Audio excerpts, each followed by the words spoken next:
నమస్తే, welcome to prime time debate. ఈ మధ్య జగన్మోహన్ రెడ్డి గారు పెట్టే ప్రెస్ మీట్లను క్లోజ్గా అబ్జర్వ్ చేస్తే ప్రతి ప్రెస్ మీట్లోనూ ఆయన చాలా ఫీల్ అవుతున్నారు. దేని గురించి అంటే, నేను తీసుకొచ్చినటువంటి సంక్షేమ పథకాలకు పేరు మార్చి వీళ్ళేదో తీసుకొచ్చినట్టు గొప్పగా ప్రచారం చేసుకుంటున్నారు. నేను తీసుకొచ్చిన కంపెనీలను వీళ్ళు తీసుకొచ్చినట్టు నా క్రెడిట్ అంతా కూడా చంద్రబాబు గారు కొట్టేయాలని చూస్తున్నారు అని చెప్పి ఇప్పటికే చాలా సందర్భాల్లో ఆయన వ్యాఖ్యానించారు. సో మరి స్వయంగా జగన్మోహన్ రెడ్డి గారే ఇది చెప్పిన తర్వాత మరి సాక్షిలో ఈ వార్త రాకుండా ఎలా ఉంటుంది? అందుకే ఈరోజు సాక్షిలో ఒక ఆర్టికల్ వచ్చింది. ఆ ఆర్టికల్లో సచివాలయ వ్యవస్థను విజన్ యూనిట్లుగా మారుస్తూ చంద్రబాబు గారు తీసుకున్న నిర్ణయంపై ప్రస్తావిస్తూ సుదీర్ఘంగా రాశారు. అసలు సంక్షేమాలకు ఆద్యుడే జగన్మోహన్ రెడ్డి గారని, అవి చూసి కాపీ కొట్టే ఇప్పుడు కూటమి ప్రభుత్వం వాటిని అమలు చేస్తుందని పేరు మార్చినంత మాత్రాన ఆయన కట్టించిన భవనాలు మారిపోతాయా, లేదు అంటే ఆయనకి ప్రజల్లో ఉన్నటువంటి పేరు పోతుందా అని చెప్పి జగన్మోహన్ రెడ్డి గారిని కీర్తిస్తూ ఆర్టికల్లో రాయడం జరిగింది. అసలు ఏంటి, నిజంగానే సంక్షేమ పథకాలు జగన్మోహన్ రెడ్డి గారే సృష్టించారా? అవి కూటమి ప్రభుత్వం పేర్లు మార్చి నిజంగానే అమలు చేస్తుందా? వాళ్ళు రాస్తున్నటువంటి ఈ వార్తల్లో వాస్తవాలెంత అని తెలుసుకునే ప్రయత్నం ఈరోజు డిబేట్లో చేద్దాం. మనతో పాటు డిబేట్లో పార్టిసిపేట్ చేసేందుకు స్టూడియోలో ఉన్నారు సీనియర్ జర్నలిస్ట్ సత్యమూర్తి గారు, అలాగే మరో senior journalist doctor Durga Vadlamani గారు. నమస్కారం సార్. నమస్కారం. నమస్కారం మేడం. సార్, మనం గత 5 ఏళ్ళు చూసాం. నేను బటన్ నొక్కాను, డైరెక్ట్గా డీబీటీ ద్వారా ప్రజలకు డబ్బులు వెళ్ళినాయి, నేను ఎన్నో కొత్త సంక్షేమ పథకాలను తీసుకొచ్చాను, అవి 99% అమలు చేశాను అని చెప్పి ఆయన సంక్షేమాలకు పేటెంట్ లాగా ప్రచారం చేసుకోవడం మనం చూసాం. సో ఇప్పుడు అవే పథకాలు కూటమి ప్రభుత్వం అమలు చేస్తుంది. ఈయనేదో విజన్ అని చెప్పుకుంటాడు, కానీ ఆయన విజన్ ఏది? మరి నా సంక్షేమ పథకాలు పేరు మార్చి ఎందుకు అమలు చేస్తున్నారు అని చెప్పి వైసీపీ ఇప్పుడు సాక్షి పత్రిక ద్వారా కావచ్చు, వైసీపీ నాయకులు కావచ్చు ప్రశ్నిస్తున్నారండి. ఏంటి దీనికి మీ సమాధానం? నేను కూడా అప్పుడప్పుడు అనుకుంటూ ఉంటా, నేను పుట్టక ముందర అసలు ఈ దేశం లేదు, ఈ ప్రపంచం లేదు, అసలు ఈ సృష్టి లేదు, నేను పుట్టిన దగ్గర నుంచే మొదలైంది అని అనుకుంటా. కరెక్టా? అంటే నేను పుట్టడంతో ఈ సృష్టి మొదలైందా? ఎవరితో అన్నా చెబితే ఏమంటారు? వీడికి మెంటల్ ఎక్కింది అంటారు. అంటారా అనరా?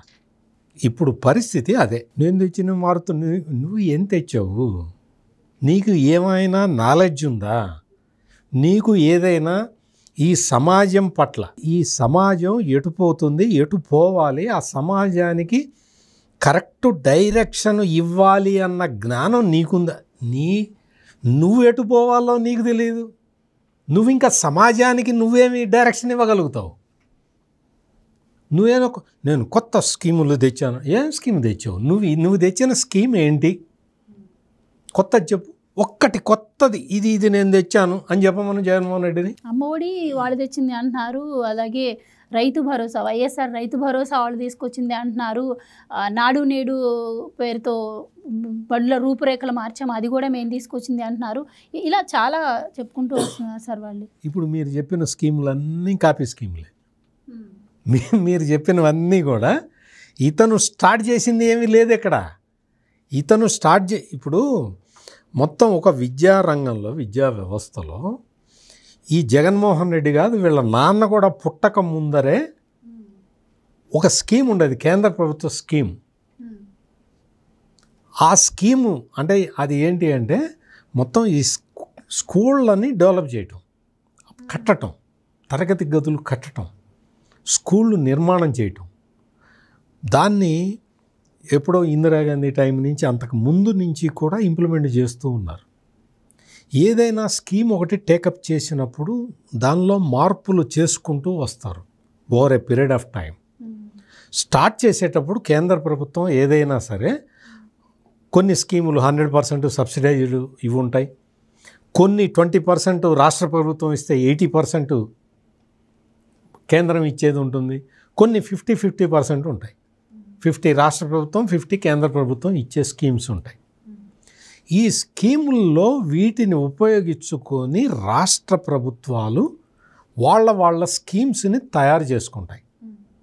అట్లా తయారు చేసుకునే క్రమంలో ఈ పథకాలన్నీ కూడా రూపొందిస్తారు. నీకు ఎప్పుడైతే డైరెక్ట్ ట్రాన్స్ఫర్ అంటే క్యాష్ ట్రాన్స్ఫర్ విధానం ఎప్పుడైతే అమల్లోకి వచ్చిందో, డైరెక్ట్ బెనిఫిషరీకి క్యాష్ ట్రాన్స్ఫర్ చేయాలి అన్న విధానం వచ్చింది. ఎప్పుడు వచ్చిందో తెలుసా? అప్పటికి ఇంకా జగన్మోహన్ రెడ్డి ఇంకా పుట్టలే, అప్పుడు వచ్చింది. ఈ క్యాష్ ట్రాన్స్ఫర్ విధానం ఎందుకు వచ్చింది అంటే, రాజీవ్ గాంధీ చెప్పాడు, నేను ₹1 గ్రామ పంచాయతీకి ఇస్తే 10 పైసలు కూడా గ్రామ పంచాయతీకి చేరట్లేదు, మధ్యలో అంతా కొట్టేస్తున్నారు అని చెప్పాడు. అప్పటి నుంచి రాజ్యాంగ సవరణలు చేసి 73, 74 రాజ్యాంగ సవరణలు చేసి పంచాయతీలకి డైరెక్ట్గా నిధులు ఇవ్వడం మొదలుపెట్టారు. పంచాయతీలకి డైరెక్ట్గా నిధులు ఇచ్చిన ఆ క్రమం నుంచి ఈ స్టేట్స్ ఇన్కమ్ డివాల్యూషన్ వరకు ఒక పరిణామ క్రమం ఉన్నది. వాళ్ళు ఇచ్చే డబ్బుల్ని వీటిని స్కూల్ డెవలప్మెంట్కు వాడాలి, వీటిని ఫార్మింగ్ కమ్యూనిటీ కోసం వాడాలి, వీటిని మదర్ అండ్ చైల్డ్ వెల్ఫేర్ కోసం వాడాలి అని స్కీమ్స్ ఉంటాయి.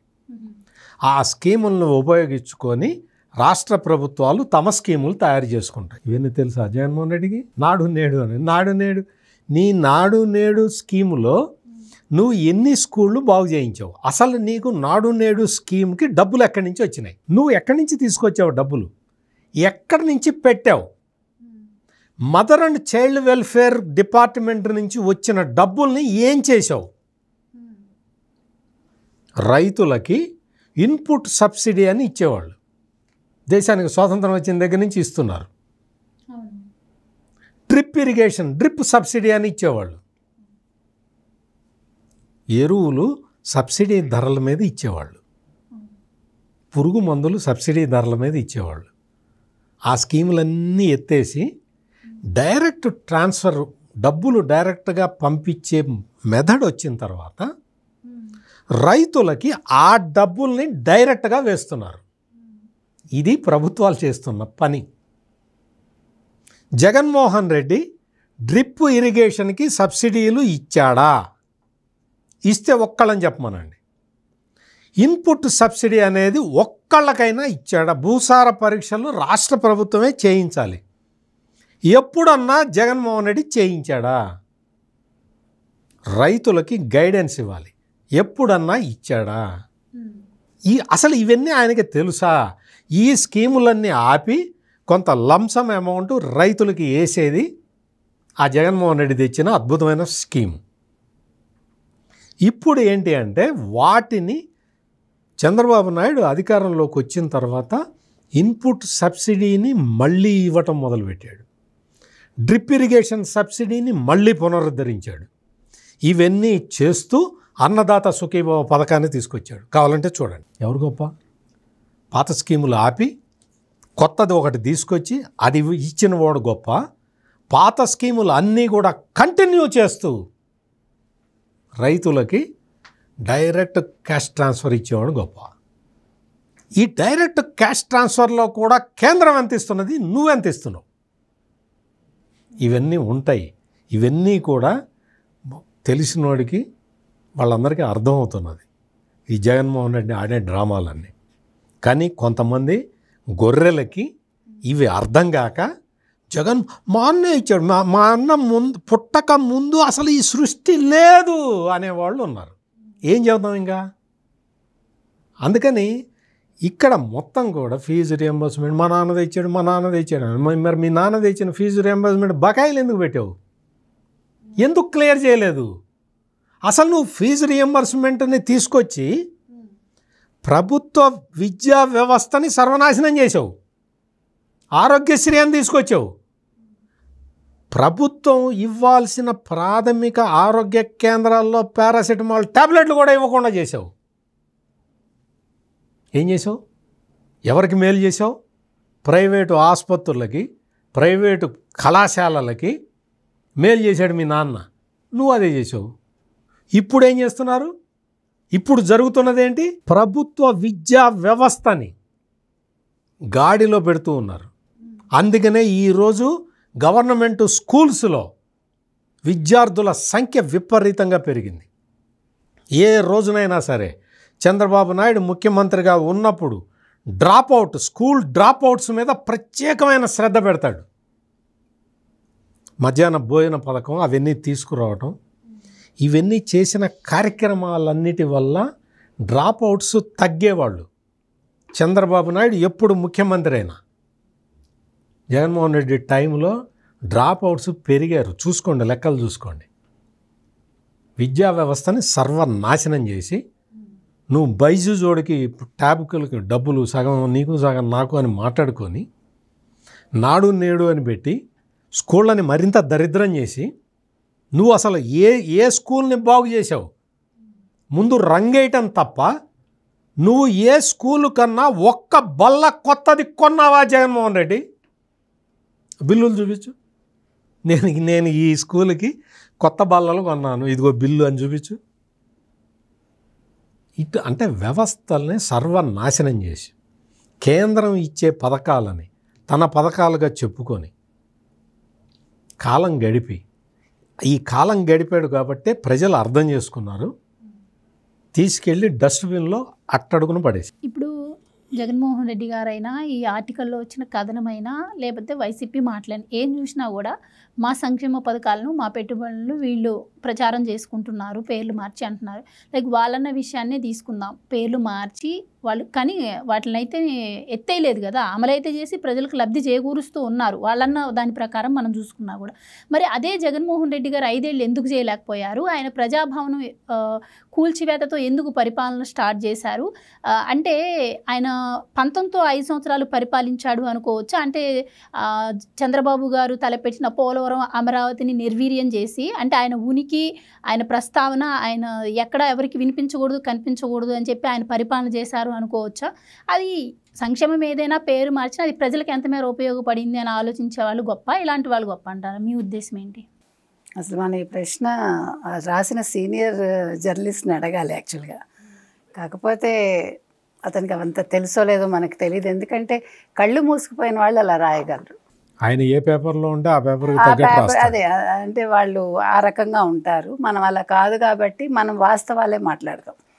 ఒకటి, అసలు మీకు 1956లో రాజ్యాంగం మొదలైన దగ్గర నుంచి సంక్షేమ పథకాలు అనేవి మొదలయ్యాయి. ఇందులో కొత్తగా జగన్మోహన్ రెడ్డి వచ్చి ప్రవేశపెట్టింది లేదు. మధ్యాహ్న భోజన పథకం ఎప్పుడు మొదలైందో మీరు ఒక్కసారి జగన్మోహన్ రెడ్డిని అడగండి, ఆయనకి ఏమన్నా తెలుసా? 95 నాకు తెలిసి ప్రారంభమైంది మధ్యాహ్న భోజన పథకం. ఓకే, అక్కడ కేంద్రం ఇచ్చింది, ఇక్కడ రాష్ట్ర ప్రభుత్వం కూడా అమలు చేసింది. అంటే మొట్టమొదటి ప్రారంభమైంది నాకు తెలిసి అది సంక్షేమ పథకాల్లో చెప్పుకోవడానికి మనం. అది చాలా ముఖ్యమైనది. అంటే ఇది ఎందుకు మనం మెన్షన్ చేస్తున్నాం అంటేనండి, వాళ్ళు ఇచ్చిన లిస్ట్ ఇచ్చారు కదా, ఇందాక మీరు ఒక మంచి మాట అన్నారు. ఇప్పుడు అవి ఆపేసిన వాళ్ళు గొప్పవాళ్ళ, దాన్ని కొనసాగించిన వాళ్ళు గొప్పవాళ్ళ అని. ఏ పథకమైనా దాని ఉద్దేశం ఏంటండి? ప్రజలకి మేలు చేయడం. కాబట్టి ఏ ప్రభుత్వం వచ్చినా, ఏ పార్టీ నేత ఉన్నా కూడా ముఖ్యమంత్రి హోదాలో పేర్లు మారిస్తే మార్చచ్చు, అది వేరే విషయం. పేర్లు అంటే అనుగుణంగా మారిస్తే పర్వాలేదు. ఇప్పుడు ఎన్టీఆర్ గారి పేరు మార్చేసి వాళ్ళు హెల్త్ యూనివర్సిటీకి, అలాంటివి తప్పు. కానీ చిన్న చిన్న మార్పులతోటి దాన్ని కొనసాగిస్తే దాన్ని మీరు పెద్దగా పట్టించుకోకర్లే, అంటే దాని ఉద్దేశం మారకూడదు. నేను చెప్తున్నది అది. ఒక గొప్ప వ్యక్తి పేరు మార్చాల్సిన పని లేదు. ఇప్పుడు నా తండ్రి లేకపోతే నా కొడుకు లేదా నా కూతురు పేరు పెడతానంటే చెల్లదు కదా. నా తండ్రి ఎంత గొప్పవాడైనా నేను చేయకూడదు ఆ పని. నేను చెప్తున్నది అది. ఇక్కడ ఎన్టీ రామారావు గారు చంద్రబాబు నాయుడు గారికి మావగారు తప్ప తండ్రి కాదు, అయినా అది అంతకుముందే పెట్టారు. కాబట్టి దాని విషయంలో వాళ్ళు తీసుకున్నది తప్పు. ఎవరు? వైసీపీ వాళ్ళు. మీరు అన్నట్టుగా అది కొనసాగిస్తున్నారు అన్నప్పుడు ఆ పథకం అనేది మంచిదైనప్పుడు ఎవరైనా కొనసాగించవచ్చు. ఇప్పుడు ఆయన రాసిన దాంట్లో కొన్ని అబద్ధాలు ఏం రాశాడంటే, ఇప్పుడు ముఖ్యమైనది, ఇప్పుడు ఈ 6 పథకాలు పూర్తిగా మెన్షన్ చేయలేదు ఆయన. కూటమి ప్రభుత్వం అమలు చేస్తున్న 6 పథకాలు సూపర్ 6 గురించి పూర్తిగా మెన్షన్ చేయలే. ఒక్క పిల్లలకి ఇచ్చేది అది, అంటే తల్లికి వందనం కదా, తల్లికి వందనం గురించి మాట్లాడుతూ అప్పుడు అతను కుటుంబంలో ఒక వ్యక్తికి ఇచ్చారు, వీళ్ళు ఇస్తామని చెప్పి కొద్దిమందికి ఇచ్చి వీళ్ళు గోల్మాల్ చేశారన్నట్టుగా రాశాడు. దాన్ని బట్టే మీకు ఆ వ్యాసం యొక్క క్రెడిబిలిటీ ఏంటి అనేది అర్థమవుతుంది. ఎప్పుడూ కూడా మనం ఒక అంశాన్ని ఎత్తుకున్నప్పుడు, ఒక అంశాన్ని ప్రజెంట్ చేసేటప్పుడు మనం వాస్తవాలు 2 పక్కలా ఇచ్చుకోవాలి. ఇదిగో వీళ్ళు ఇది మొదలు పెట్టారు, వీళ్ళు కంటిన్యూ చేశారు, వీళ్ళు ఇది చేయలేదు, వీళ్ళు ఇంత బాగా చేశారు, ఇక్కడ వైసీపీ ప్రభుత్వం ఇక్కడ విఫలమైంది, ఇక్కడ కూటమి ప్రభుత్వం ఇది బాగా అమలు చేసింది. అంటే ఇక్కడ ఒక పథకం ఒక విద్యార్థికే ఇస్తే వీళ్ళు కుటుంబంలో ఎంతమంది ఉన్నా కూడా చంద్రబాబు నాయుడు ఇవ్వగలిగారు అని రాసినప్పుడు ఆయన సీనియర్ జర్నలిస్ట్ అని చెప్పుకోవడానికి పనికొస్తాడు. మీకు అర్థమైంది కదా. అదేవిధంగా అంతకుముందు ఇప్పుడు ఒక్కొక్క పథకం దాని అది నిజంగా బాగుంటే కనుకైతే కాంగ్రెస్ ఇచ్చిన పథకాలు అలా అనుకుంటే మరి ఎన్టీ రామారావు గారు కిలో ₹2 బియ్యం అనేది మరి ఎంజీఆర్ గారి దగ్గర నుంచి తీసుకున్నారు. తప్పే ఉంది. అక్కడ పేదలకు వాళ్ళు ఇస్తూ ఉంటే తమిళనాడులో దాన్ని ఇక్కడ అమలు చేశారు. అదేవిధంగా ఉచిత బస్సు పథకం ఇవాళ ఉంది. అది కూడా వేరే రాష్ట్రంలో ఇంప్లిమెంట్ చేస్తుంది, మనం ఇంప్లిమెంట్ చేయడం తప్పు లేదు కదా. స్కీమ్ బాగుందా లేదా అంతవరకే తీసుకోవాలండి. ఏదైనా కూడా ప్రజలకి చేరడం ముఖ్యం, ప్రజలు సుఖంగా ఉండడం ముఖ్యం, ప్రజల సంక్షేమం ముఖ్యం అనుకున్నప్పుడు దాన్ని చేస్తారు. ఇంకొకటి జగనే చేశాడు అనే పదం అనేది చాలా తప్పు. ఇప్పుడు కేంద్రం కొంత ఇస్తుంది, రాష్ట్రం కొంత పెట్టుకుంటుంది. పెట్టుకున్నప్పుడు ఇది కేంద్రమే ఇచ్చింది అని చెప్పుకోకుండా, మీకు గతంలో కూడా గుర్తుంది, జగన్ ఇచ్చాడు వైఎస్ఆర్ రైతు భరోసా. వైఎస్ఆర్ ఎందుకు వస్తాడు అక్కడికి? నేను అనేది అది అవసరం లేదు. అక్కడ జగన్ అనే పదం అవసరం లేదు. ఇప్పుడు ఇప్పుడు వీళ్ళు కూటమి ప్రభుత్వం రాగానే వీళ్ళు ఇచ్చారు. ఇచ్చినప్పుడు ఏం చెప్పారు వీళ్ళు? కేంద్రం ఇంత ఇచ్చిందండి, రాష్ట్ర ప్రభుత్వం ఇంత ఇస్తోంది, రెండూ కలిపి మేము ఇంత మీకు రైతు బంధువునో లేకపోతే అన్నదాత సుఖీభావ కింద వాళ్ళు ఇస్తున్నారు. పేర్లు మారాయి అంతే, తప్పులేదు. నేను అనేది నువ్వు తీసుకురాలేదు జగన్ ఏ పథకం కూడా, అంతకుముందు ఉన్నాయి పథకాలు. చంద్రబాబు నాయుడు గారు ఒకవేళ ఏ పథకమో తీసుకురాకపోతే అనుకుందాం, 4వ ముఖ్యమంత్రి అవ్వరుగా. పోనీ ఆ పాయింట్ కూడా మీరు తీసుకోండి. 3 సార్లు ముఖ్యమంత్రిగా చేశారు ఆ వ్యక్తి అంటేనే ఆయన ప్రజారంజకంగా పాలించినట్టే కదా. ఇప్పుడు ఒక 20% ఎవరి మీదైనా నెగిటివ్ ఉండొచ్చండి, తప్పులేదు. ఎందుకంటే కొన్నిసార్లు ఏమవుతుందంటే మీరు మంచి చేసినా ప్రజలు దాన్ని తీసుకోరు, కొన్నిసార్లు మీరు మంచి చేసినా దానికి ప్రచారం ఉండదు. మీకు అర్థమైంది కదా. ఆ ప్రచార లోపం వల్ల కూడా అది ప్రజల దగ్గరికి వెళ్ళదు. మీకు యాక్చువల్గా కొన్ని సందర్భాల్లో చంద్రబాబు నాయుడు గారు ఓడిపోవడానికి అదే రీజన్. ప్రచార ఆర్భాటం లేకపోవడం వల్ల, ప్రజల్లోకి ఆయన చేసిన మంచి వెళ్ళకపోవటం వల్ల, టెక్నాలజీకి సంబంధించి ప్రజల్లోకి ఆ రీచ్ వెళ్ళలేదు. ఈయన ఎంత చేసినా కూడా మీకు అది కరెక్ట్గా ప్రజల్లోకి వెళ్ళలేదు. దానివల్ల ఆయన ఓడిపోయారు తప్ప చంద్రబాబు నాయుడు గారి వైఫల్యం అక్కడెక్కడా లేదు. మీకు అది చెప్తున్నాను. ఆయన ఎప్పుడూ కూడా ఇప్పుడు 95లో ఎంత తపనతో ఉన్నారో 2025లో కూడా అదే తపనతోటి పనిచేస్తున్నారు. అంటే 30 సంవత్సరాలు అయినా కూడా, అంటే 3 దశాబ్దాలుగా ఆయన ముఖ్యమంత్రి హోదాలో అంటే 4వసారి ఇప్పుడు అయినా కూడా ఆయన అదే ఓర్పు, అదే పరిశ్రమ, అదే పట్టుదల, అదే ప్రజా సంక్షేమం, అదే దృష్టితో ఆయన వెళ్తున్నారు. కాబట్టి ఆయన పథకాలు అమలు చేయకపోతే 4వసారి ముఖ్యమంత్రి ఎవరు? కొత్తగా జగన్మోహన్ రెడ్డి తీసుకొచ్చి పథకాలు నేనే ఇచ్చాను, వీటిని వీళ్ళు కాపీ కొట్టారనో, లేకపోతే వీటిని వీళ్ళు అమలు చేయట్లేదనో, వీటిని తీసేశారనో అంటే అది సబబు కాదండి. ఎందుకంటే ఖచ్చితంగా చంద్రబాబు నాయుడు గారు ఎక్కడ మంచి ఉన్నా తీసుకుంటారు. కూటమి ప్రభుత్వం దాన్ని అమలు చేస్తోంది మళ్ళా కూడా. రైట్ సార్, ఇందాక సంక్షేమ పథకాల గురించి మీరు చాలా క్లియర్గా ఎక్స్ప్లెయిన్ చేశారు. సో అవన్నీ తీసి పక్కన పెడితే ఈరోజు ప్రచారం అవుతున్న ఈ సచివాలయ వ్యవస్థ గురించి పర్టికులర్గా మనం తీసుకుందాం. సచివాలయ వ్యవస్థను జగన్మోహన్ రెడ్డి గారే ఏర్పాటు చేశారని, చేసిన టైంలో అసలు ఈ సచివాలయ వ్యవస్థ ఎందుకు, ఎంతమందికి ఉద్యోగాలు అవసరమా అని చెప్పి ఇదే టీడీపీ వాళ్ళు మాట్లాడారని, ఇప్పుడు అదే సచివాలయ వ్యవస్థను అడ్డం పెట్టుకొని మొన్న తుఫాను సమయంలో వాళ్ళని ఆదుకోవటం వీళ్ళ ద్వారానే జరిగింది అని, అలాగే ఈ సచివాలయ వ్యవస్థ ఏదైతే ఉందో దీన్ని ఈ ప్రచారం వీళ్ళది ఓకే అనుకుంటే, మరి ఎందుకు చంద్రబాబు గారు సచివాలయ వ్యవస్థను విజన్ యూనిట్ అని పేరు మార్చారు? అలా మార్చడం వల్ల ఏంటంటారు ఉద్దేశం? అంటే ఇందాక నేను చెప్పాను కదా, సృష్టి నాతోటే మొదలైంది, నేను పుట్టక ముందు అసలు ఈ సృష్టి లేదు అని చెప్పటం ఎట్లాగో ఇది కూడా అంతే. ఈ వాలంటీర్ల వ్యవస్థని ఈ జగన్మోహన్ రెడ్డి తీసుకొచ్చి ఎంత ఘోరమైన తప్పిదం చేశాడో తెలుసా మీకు? నేను మీకు ఇందాక 74th అమెండ్మెంట్ల గురించి చెప్పా, రాజ్యాంగ సవరణలు. ఆ రాజ్యాంగ సవరణల్లో ప్రజాస్వామ్యంలో మూల స్తంభాలు ఎవరు అంటే గ్రామ సర్పంచ్. ఒక రాష్ట్రానికి ముఖ్యమంత్రి ఎట్లాగో ఒక గ్రామానికి సర్పంచ్ అట్లా. సర్పంచ్ ముఖియా, నార్త్ సైడ్ ముఖియా అంటారు. అంటే దాదాపుగా ముఖ్యమంత్రికి ఎన్ని అధికారాలు ఉంటాయో సర్పంచ్కి అన్ని అధికారాలు ఉండాలి.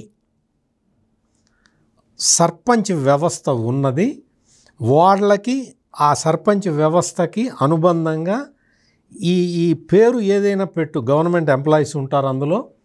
వీళ్ళందరినీ కూడా ఈ జగన్మోహన్ రెడ్డి పుట్టక ముందరే చంద్రబాబు నాయుడు జన్మభూమి అనే కాన్సెప్ట్ తీసుకొచ్చి, ఈ జన్మభూమి కాన్సెప్టులో మొత్తం ఒక్కొక్క విలేజ్లో ఇదిగో వీళ్ళు రెవెన్యూ రిప్రజెంటేటివ్ ఉండాలి, లేకపోతే ఈ గ్రామ పంచాయతీ రిప్రజెంటేటివ్ ఉండాలి, ఇట్లా ఉండాలి అని చెప్పి దాదాపుగా 8 మంది టీముని రెడీ చేసి వాళ్ళని ఇంప్లిమెంట్ చేశాడు ఆయన. సర్పంచ్ వ్యవస్థ ఎప్పటి నుంచో ఉంది, భారతదేశం డెమోక్రటిక్ కంట్రీ అయిన దగ్గర నుంచి ఉంది. ఈ వ్యవస్థని మొత్తాన్ని కూడా సర్పంచ్ వ్యవస్థని గ్రామ స్వపరిపాలనా యూనిట్లని వీటన్నిటికీ సర్పంచ్ అంటే ఎలక్టెడ్ పర్సన్, సర్పంచ్కి చెక్ పవర్ ఉంటుంది. ఈ సర్పంచ్కి చెక్ పవర్ ఉంటుంది. సర్పంచ్ కింద స్టాఫ్ ఉంటారు, వీళ్ళందరూ స్టాఫ్ కూడా ఉంటారు. ఈ వ్యవస్థ మొత్తం కూడా ప్రజలు ఎన్నుకున్న వ్యవస్థ. ఈ వ్యవస్థని 3 టైర్ వ్యవస్థలో కింది టైర్ వ్యవస్థ మొత్తాన్ని జగన్ సర్వనాశనం చేసి వాలంటీర్ వ్యవస్థను తీసుకొచ్చాడు. అంటే ప్రజలు ఎన్నుకున్న సర్పంచ్ని నిర్వీర్యం చేసి, ఆ సర్పంచ్ని ఎందుకు పనికిరాకుండా చేసి, సర్పంచ్ అకౌంట్లో కేంద్రం డైరెక్ట్గా డబ్బులు ఇట వెయ్యంగానే ఇట తీసేసుకొని మొత్తం గ్రామ స్వపరిపాలనా వ్యవస్థని విధ్వంసం చేసి తను నియమించుకున్న తాబేదారులని, వాలంటీర్లుగా నియమించుకున్న తాబేదారులతోటి ప్రభుత్వాన్ని నడిపిన వ్యక్తి ఈ జగన్మోహన్ రెడ్డి. ప్రజలు ఎన్నుకున్న 3 టైర్ వ్యవస్థలో 3rd టైర్ని సర్వనాశనం చేసి వాలంటీర్లను తెచ్చి తన పార్టీ మనుషుల్ని పెట్టుకొని గ్రామ స్వపరిపాలనని సర్వనాశనం చేసిన వ్యక్తి ఈ జగన్మోహన్ రెడ్డి. ఇప్పుడు రాయమను అతన్ని, సాక్షిలో రాసిన అతన్ని ఇప్పుడు నేను చెప్పింది రాయమను. సర్పంచ్ ఉన్నాడా జగన్మోహన్ రెడ్డి టైంలో? సర్పంచ్కి అధికారాలు ఇచ్చాడా? సర్పంచ్కి డబ్బులు ఇచ్చాడా? ఎమ్మెల్యేకి అర్హత లేదు, మొత్తం వాలంటీర్ల కింద లెవెల్లో మేనేజ్ చేశారనే కదా పార్టీ ఓడిపోయింది. ఎగ్జాక్ట్లీ, బాగా చెప్పారు. అందుకని మొత్తం వాలంటీర్లను నేనే, నువ్వు రాకముందు, నువ్వు పుట్టక ముందు 2019లో కదా నువ్వు అధికారంలోకి వచ్చింది. నువ్వు అధికారంలోకి రావటానికి ముందే రాష్ట్రంలో 2000 గ్రామ సచివాలయ కార్యాలయాలు కట్టి నిర్మించి ఉన్నాయి జగన్మోహన్ రెడ్డి. నీకు బాగా గుర్తొచ్చేలాగా చెప్తా విను జగన్మోహన్ రెడ్డి, నీ మెమరీ షార్ట్ కాబట్టి. నువ్వు రంగులు వేసుకున్నావు చూసావా, బిల్డింగులు కట్టి రంగులు వేసుకున్నావా జగన్మోహన్ రెడ్డి? ఆల్రెడీ కట్టి ఉన్న బిల్డింగులకి కదా నువ్వు రంగులు మార్చింది. సుప్రీంకోర్టుతోటి 2 సార్లు చివాట్లు తిన్నది. 2 సార్లు సుప్రీంకోర్టు చిచ్చిచి మార్చవా రంగులేంది, అంత పెంట పూసినట్టు పూసారా అని సుప్రీంకోర్టు చివాట్లు పెట్టింది ఈ జగన్మోహన్ రెడ్డిని. ఆ రంగులు దేనికి వేసావు? ఆల్రెడీ కట్టున్న వాటికి కదా నువ్వు వేసింది. అంటే నువ్వు వచ్చే నాటికే కార్యాలయాలు ఉన్నట్టు కదా. నేనే కట్టానని చెప్తావేంటి? తప్పు కదా. కట్టావా నువ్వు ఏదన్నా కట్టావా? ఇంకా ఆ మాటకు వస్తే చంద్రబాబు నాయుడు ఈ జన్మభూమి ప్రోగ్రాములో చాలా ప్రతి గ్రామంలో, అంటే ఆఫీసు గ్రామ పంచాయతీ కార్యాలయం లేకపోతే కట్టించింది చంద్రబాబు నాయుడు. చూసుకో, కావాలంటే రికార్డులు చూసుకో.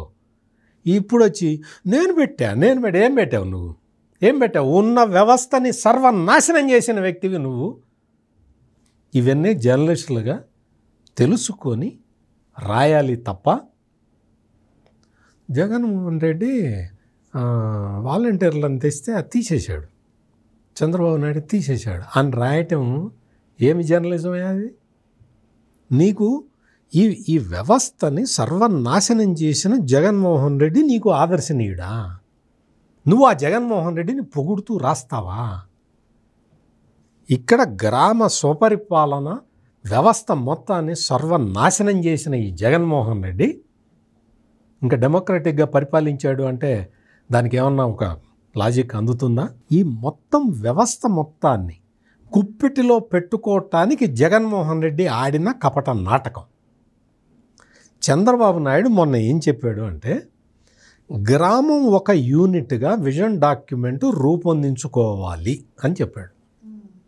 గ్రామం ఒక యూనిట్గా మనం విజన్ డాక్యుమెంట్, విజన్ 2047 డాక్యుమెంట్ని గ్రామం ఒక యూనిట్గా రూపొందించుకోవాలి అని ఆయన చెబితే, ఈ విజన్ యూనిట్గా ఈ గ్రామం పనిచేయాలి అని ఆయన చెబితే నా పేరు మారుస్తున్నాడు ఈయన పెట్టిన పేరుంటే చంద్రబాబు నాయుడు మారుస్తున్నట్ట. ఎంత అసలు వీళ్ళందరూ కూడా ఒక ఫూల్స్ ప్యారడైజ్లో నివసించే వ్యక్తులు అని ఖచ్చితంగా చెప్పచ్చు. గ్రామం ఒక యూనిట్ లాగా విజన్ డాక్యుమెంట్ రాసుకోండి అని ఆయన చెప్తూ ఉంటే నేను తెచ్చిన దాన్ని పేరు మారుస్తున్నాడని వీళ్ళు చెప్తారు. దాన్ని నిజమని నమ్మించటానికి కోట్ల రూపాయలు పెట్టి సోషల్ మీడియాలో ప్రచారం చేసుకుంటారు, వాళ్ళ పేపర్లో రాసుకుంటారు, వాళ్ళ టీవీలో చూపించుకుంటారు. రైట్ మేడం, ఇప్పుడు సార్ అన్నట్టు 2047 స్వర్ణాంధ్ర విజన్ లక్ష్యం ప్రధాన ఉద్దేశంగా ఎన్నో మార్పులు చేర్పులు చేస్తున్నారు. అందులో భాగంగానే ఇప్పుడు ఈ సచివాలయ వ్యవస్థ ద్వారా అంటే ప్రతి ఉద్యోగి కూడా ప్రజల వద్ద ప్రతి ఇంటికి తిరుగుతూ పనిచేయాలి.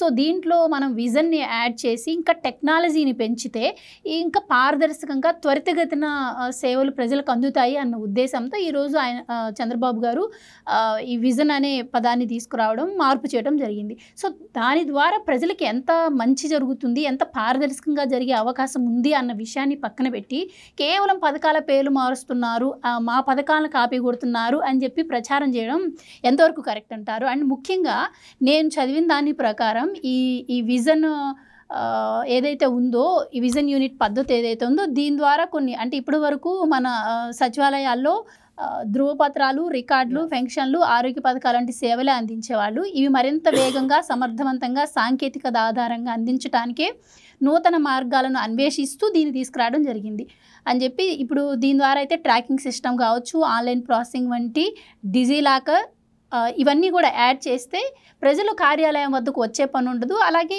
ఈ సచివాలయ ఉద్యోగులు కూడా అక్కడికి వెళ్ళే పని లేకుండా పూర్తవుతాయని చెప్పి బాబు గారి ఉద్దేశం. సో ఈ ఉద్దేశాన్ని కూడా తప్పుదోవ పట్టిస్తున్నారు. ఎలా చూడాలంటారు? చంద్రబాబు నాయుడు గారు కంప్యూటర్ అన్నప్పుడు నవ్వారు, కానీ అందరూ కంప్యూటర్ వాడుకున్నారు. ఆయన విజన్ 2020 అంటే నవ్వారు, నవ్వి నాపచేను పండింది. ఇప్పుడు మొన్నను కేటీఆర్ లాంటి వాళ్ళు మళ్ళీ ఒక ఇంటర్వ్యూ ఇచ్చినప్పుడు లేటెస్ట్గా ఆయన మాట్లాడిన వాటికి ఆయన మళ్ళీ తడువుకున్నాడు. అంటే చంద్రబాబు నాయుడు గారు చేసినవన్నీ ఆయన తప్పు అని చెప్పడానికి ప్రయత్నించాడు గతంలో. హైదరాబాద్ డెవలప్మెంట్ గురించి నేను మాట్లాడుతున్నా. మళ్ళీ ఇవాళ దాన్ని నేను అలా అనలేదు అన్నట్టుగా అంటే పూర్తిగా సమర్థించుకోలేకపోయాడు ఆయన. ఎట్ ద సేమ్ టైం ఏం చేయాలో తెలియలేదు. అంటే ఒక మాట మాట్లాడేటప్పుడు ఎవరైనా సరే 1-2 సార్లు ఆలోచించుకోవాలి. మీరు అన్నట్టుగా ఇవాళ ఈ విజన్ డాక్యుమెంట్ ఏదైతే ఉందో, ఇప్పుడు చంద్రబాబు నాయుడు గారి ఉద్దేశం ఏంటంటే ఇప్పుడు వాట్సాప్ గవర్నెన్స్ అంటే అదే కదండి. అంటే ఒక గ్రామం ఎప్పుడూ కూడా మీకు ఇవాళ కాదు, మనందరం కూడా సోషల్ స్టడీస్లో చదువుకున్నది అదే కదా. ఒక గ్రామం నుంచే కదా అలా ఎదుగుతూ వెళ్తుంది. పట్టణం వరకు ఎట్లా వస్తాం మనం? విప్లవాత్మక మార్పులు. అంటే ఒక గ్రామం బాగుంటే, ఒక పల్లె బాగుంటే పట్టణాలు అభివృద్ధి చెందుతాయి. అంతే తప్ప పైనుంచి కిందకి ఎప్పుడు ఏది రాదు, రూట్ లెవెల్ నుంచి పైకి రావాలి. అంటే గ్రామాలు పచ్చదనంతో కలకళ్ళాడాలి. అది లేనప్పుడు ఏది జరగదు మీకు. కాబట్టి ఇవాళ ఒక గ్రామం నుండి ఒక వ్యక్తి, మీరు ఇందాక అన్నట్టు ఒక ధృవపత్రం కావాలండి. దానికోసం ఎక్కడో మారుమూల ఊరు నుంచి శ్రీకాకుళం అనుకుందాం ఫర్ ఎగ్జాంపుల్, అక్కడి నుంచి అమరావతికి రావాల్సిన అవసరం ఉండకూడదు. అది బాబు గారు చెప్పేది. ఆ ధృవపత్రం కూడా ఇందాక మీరు చెప్పిన టెక్నికల్గా పాయింట్స్ అన్నీ తీసుకుని ఫాస్ట్గా జరగాలి.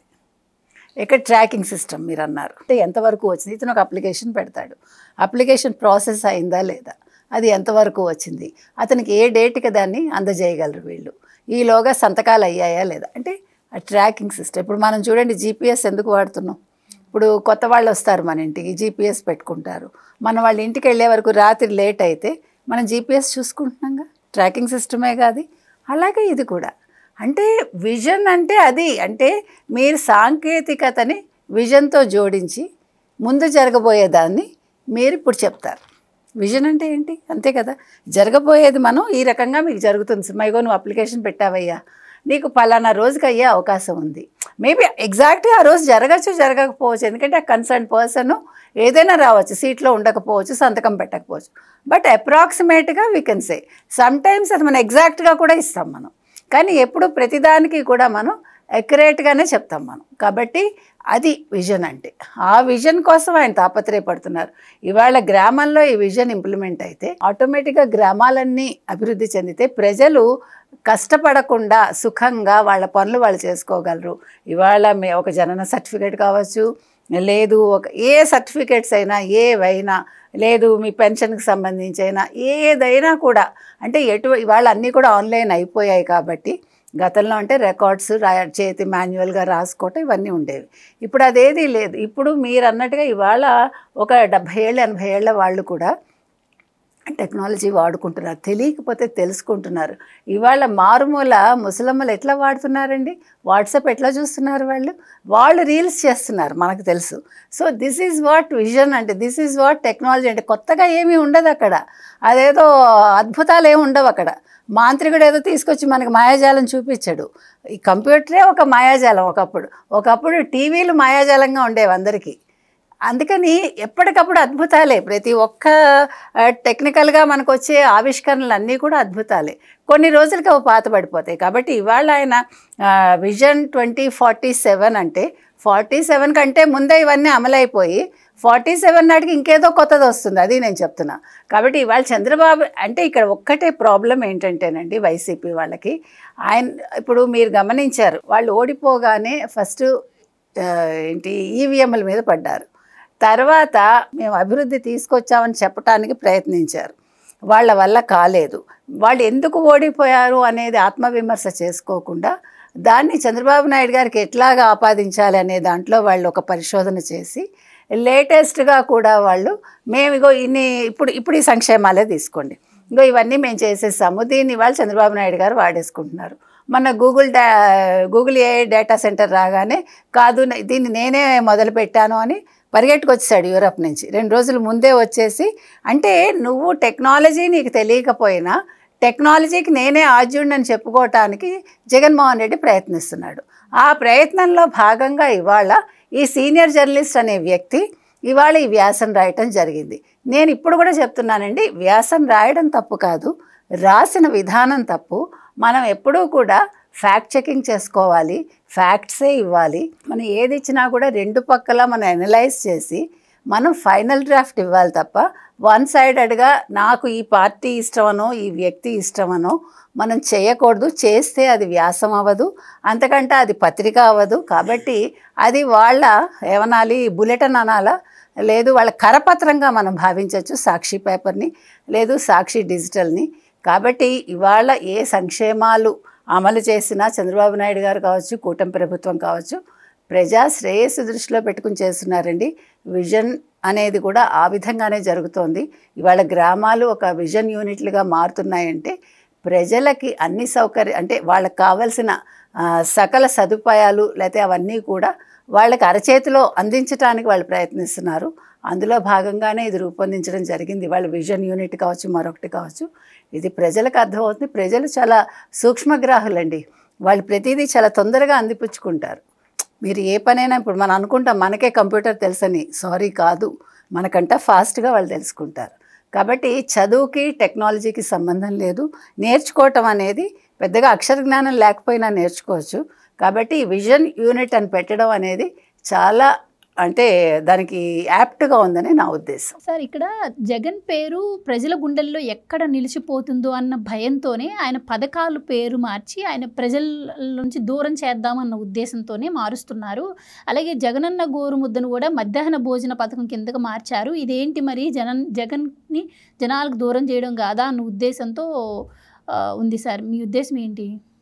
జగనన్న గోరుముద్ద అంటే వాళ్ళ నాన్న సంపాదించిన ఆస్తిలోంచి తీసుకొచ్చి పెట్టాడా? ఆ పేరేంటి? అసలు ఆ స్కీమ్ ఏంటి? ఆ స్కీమ్ ఎప్పటి నుంచి ఉంది? ఈ జగన్మోహన్ రెడ్డి వచ్చింది 2019లో. మధ్యాహ్న భోజన పథకం ఎప్పుడు వచ్చింది? మొత్తం దేశవ్యాప్తంగా అమలు జరుగుతుంది. ఆ విషయం తెలుసా ఈ జగన్మోహన్ రెడ్డికి, ఈ రాసిన అతనికి? దాన్ని పేరు మార్చి జగనన్న గోరుముద్ద అని పెట్టుకుంది ఎవడు? పిల్లలకి పౌష్టికాహారం ఇవ్వాలి. తెలుసా నీకు అసలు ఆ స్కీమ్ ఉన్న విషయం తెలుసా? జగన్మోహన్ రెడ్డి వేసుకోవడం తెలుసు మాకు, గుడ్డు మీద గుడ్డు మీద అయితే పెంకు పగలగొట్టి తీసేస్తారు కదా. మొహం పగల కానీ కోడిగుడ్డు మీద కూడా ఫోటో వేసుకున్న ఈ ఈ చిక్కీల మీద వాటి మీద వీటి మీద బొమ్మలు వేసు జగనన్న గోరుముద్ద, జగనన్న పాలు, ఏంది గోలంతా అది మరీ ఘోరం. అసలు అది scheme Jagananna Ambedkar overseas education స్కీముని మార్చి పెట్టుకొని దాన్ని ఇంప్లిమెంట్ కూడా చేయలే. ఈ జగన్ అన్న పేరు జగను జగను జగను జగను జగను ఏం జగనా నువ్వు? ఏంటి జగనన్న గోరుముద్ద ఏంటి? అసలు సిగ్గు ఉండాలి, అసలు అట్ట పేరు పెట్టుకోవడానికి సిగ్గుపడాలి నువ్వు. కానీ మధ్యాహ్న భోజన పథకం ఏంటి, అది ఎప్పుడు తీసుకొచ్చారు, నీకు ఎట్లా ఇంప్లిమెంట్ చేశారు? ఇప్పుడు అంత మంచి పేరు పెట్టారు సార్, డొక్కా సీతమ్మ పేరు. అసలు నీకు ఇప్పుడు ఈ పేరే కాదమ్మా, కాన్సెప్ట్ ఎప్పుడు వచ్చింది? స్కూల్లో డ్రాప్ అవుట్స్ ఉండకుండా ఉండాలి అంటే ఏంటి అంటే, వాళ్ళు మధ్యాహ్నం పూట వాళ్ళు ఇంటికి వెళ్ళి తిని ఇంట్లో తల్లి తండ్రి పనికి వెళ్తారు, వీళ్ళ పరిస్థితి ఏంటి అని ఆలోచించి ఎప్పుడో తీసుకొచ్చారు మధ్యాహ్నం భోజన పథకాన్ని. స్కూళ్ళల్లో మధ్యాహ్నం భోజనం పెట్టేస్తే తల్లి తండ్రి కూలి పనులకి వెళ్తారు, వాళ్ళకి ఇబ్బంది లేకుండా ఉంటుంది, పిల్లాడు చదువుకుంటాడు, పిల్లాడు చదువుకుంటే అతని భవిష్యత్తు బాగుంటుందన్న ఉద్దేశంతో మధ్యాహ్న భోజన పథకం తెస్తే దానికి నీ పేరు యాడ్ చేసుకొని, అంటే ముందర ఒక పదం అందాం అనుకున్నా కానీ మరి అసహ్యంగా ఉంటుందని అనలేదు, మీ పవిత్ర నామాన్ని దానికి యాడ్ చేసి ఆ స్కీమునే అపవిత్రం చేసిన వ్యక్తి ఈ జగన్మోహన్ రెడ్డి. అందుకని దయచేసి జగన్మోహన్ రెడ్డి అంటే తెలిసి తెలియక 10th ఫస్ట్ క్లాస్ కాబట్టి ఏదో చేశాడు, నువ్వు మరి పెద్ద జర్నలిస్ట్వి, నువ్వు తెలుసుకొని రాయి. నా రిక్వెస్ట్ అది ఒకటే.